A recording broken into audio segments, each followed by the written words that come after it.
Bienvenidos a este video sobre uno de los casos más impactantes y notorios en la historia criminal de España, el caso Alcácer.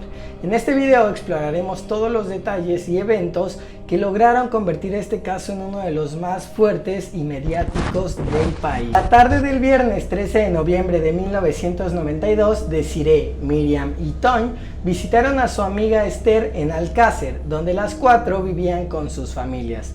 A las 8 de la noche se despidieron para ir a bailar a la discoteca Color, esto en el municipio de Picancet. Esther decidió quedarse en su casa porque no se sentía muy bien. Antes de salir, Miriam llamó a su casa para preguntarle a su padre Fernando si las podía llevar, pero el hombre había vuelto con fiebre del trabajo y se había metido en la cama. Las jóvenes aún así decidieron ir, pidiendo un aventón. A la salida del pueblo las levantaron Francisco Hervas y su novia Mariluz, quienes las llevaron hasta la estación de servicio Maripicancet, donde las tres chicas volvieron a pedir un aventón, hasta que, según los testigos, se habían subido a un auto blanco, posiblemente un Opel, en el que viajaban dos hombres jóvenes. Miriam, Desiree y Tony nunca llegaron a la discoteca y tampoco regresaron a sus casas. No se les había vuelto a ver. Esa misma noche, los padres de una de las chicas fueron a la discoteca, pero esta ya había cerrado. Los empleados que se habían quedado ordenando el lugar nunca las habían visto, entonces decidieron hacer la denuncia. Se las empezó a buscar al día siguiente, pero no se encontraron siquiera rastros de ellos. La Guardia Civil y los padres descartaban que se hubieran ido voluntariamente. No tenían problemas en sus casas y habían salido sin dinero básicamente. La hipótesis más fuerte entre los investigadores era que las chicas habían caído en una red de trata y que quizás se les hubiera sacado clandestinamente de España. Por eso no solo se les buscaba en territorio español, sino también en Portugal, Francia y hasta en Gran Bretaña. Las pistas se multiplicaban por llamadas de personas que decían haberlas visto. A una de ellas, a dos, inclusive a las tres en diferentes lugares, pero ninguna había dado resultado. Todo cambió el 27 de enero de 1993. Dos apicultores, hombres de casi 70 años, caminaban al borde del barranco de Tous, un paraje montañoso a unos 50 kilómetros de Valencia, para visitar sus colmenas. Al llegar al borde de una fosa cuya existencia no recordaban, hicieron un descubrimiento que los dejó congelados. En el fondo emergía un brazo semienterrado con un reloj de hombre en la muñeca. El aterrador espectáculo los hizo olvidar del frío y de las colmenas mientras bajaban al pueblo para denunciar el hallazgo a la Guardia Civil. En ningún momento se asociaron el brazo que habían visto con el caso de las tres niñas que llevaban ya 75 días desaparecidas. Encontramos un cadáver, le dijeron a los guardias. Recién horas más tarde, cuando el juez de Alzira, José Miguel Bort, ordenó al equipo forense desenterrar el cuerpo, descubrieron que no era de un hombre y que no solo había un cadáver, sino tres, bastante descompuestos y envueltos en una alfombra. Eran los cuerpos de tres adolescentes casi niñas. Los cuerpos estaban con las manos atadas y apilados uno encima del otro. Dos de ellos tenían la cabeza separada del resto del cuerpo, y a pesar del deterioro de los cadáveres y de sus ropas, los forenses no dudaron de que se trataba de las tres chicas del pueblo de Alcácer. Esa misma tarde, mientras los cadáveres de las tres niñas fueron trasladados al Instituto Anatómico Forense de Valencia, el rastrillaje policial en la fosa y los terrenos aledaños dio un primer resultado. Una guardia civil encontró una receta médica a nombre de Enrique Angles. El nombre de Enrique no les decía nada a los investigadores, pero sí el de su hermano Antonio, de 27 años, que era bien conocido en el pueblo cercano de Catarroja y tenía antecedentes por robo y tráfico de drogas. Cuando la Guardia Civil fue a la casa de la familia Angles, Antonio vio llegar al patrullero y se escapó por una ventana. En la casa quedaron Enrique, que se descubrió que era un discapacitado mental, su hermana Kelly, el novio de la chica, y Neusa Martins y la madre de los Angles. Poco después llegaron otros hermanos de Antonio, Mauricio y Ricardo, acompañados por un amigo, a quien un guardia identificó como Miguel Ricard, alias El Rubio, de 23 años, poseedor de un frondoso prontuario y socio de Antonio en el delito. Todos ellos, menos la madre, fueron llevados al cuartel de la Guardia Civil en calidad de testigos, a la vez que se libraba una orden de captura por Antonio. Al ser interrogados, todos demostraron tener coartadas sólidas y fueron liberados.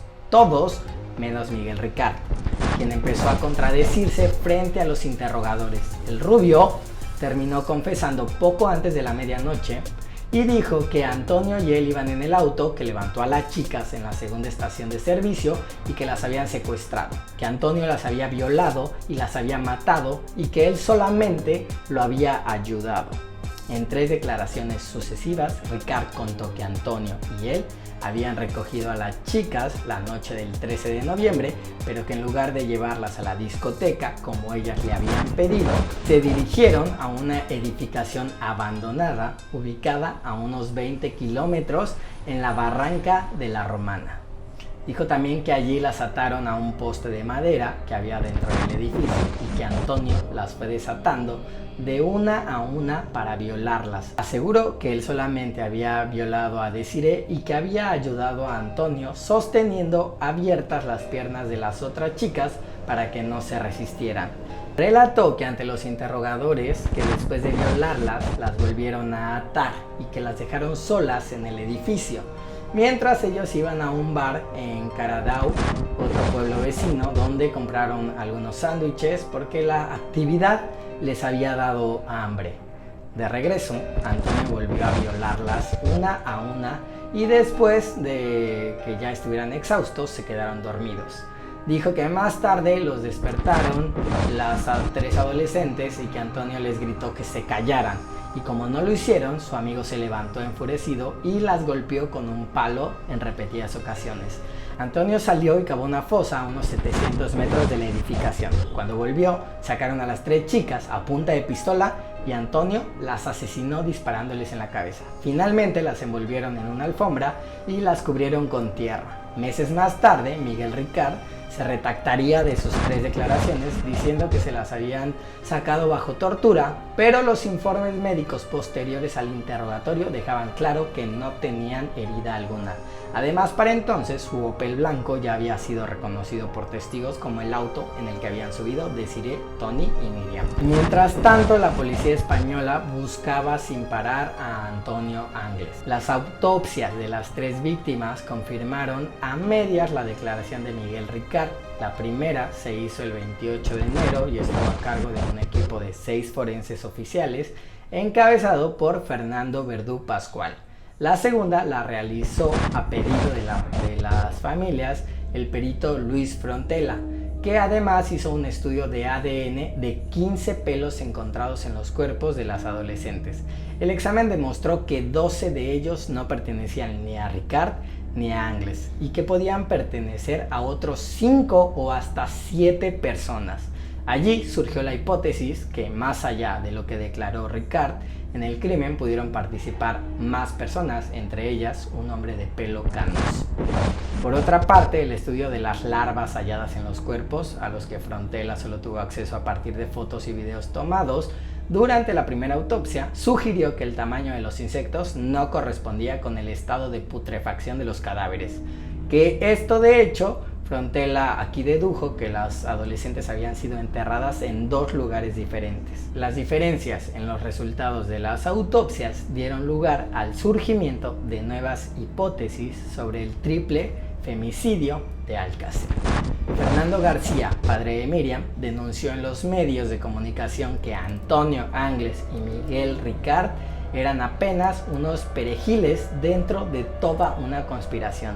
Los programas de telebasura, como se le llaman en España y ya en muchas partes, le dieron espacio diariamente y ahí sostenía que el Rubio solo se había encargado de ocultar los cadáveres y que las chicas las habían asesinado en otro lugar y después de matarlas frente a una cámara de video, probablemente para hacer una película snuff. Para García, el crimen había sido obra de una banda integrada por empresarios y políticos. Todos estos pagaban fortunas para poder participar y ellos matando a estas mujeres secuestradas, y que la investigación policial había apuntado solamente a Ricard y a Angles para encubrir a gente muy poderosa. Decía también, ante quien quisiera escucharlo, que Antonio Angles no iba a aparecer nunca, porque la misma banda lo había matado por temor a que revelara el secreto si lo capturaban. El 5 de septiembre de 1997, la Audiencia Provincial de Valencia condenó a Ricard a una pena de 170 años de prisión por 3 delitos de asesinato, 3 delitos de secuestro y 4 delitos continuados de violación. Sin embargo, el rubio estuvo solamente 21 años preso. Fue liberado gracias a un cambio en las leyes penales españolas el 29 de noviembre de 2013. En el fallo que condenó a Ricard, la audiencia dictaminó que Antonio Angles había sido el culpable principal del triple crimen, pero su paradero seguía siendo un misterio.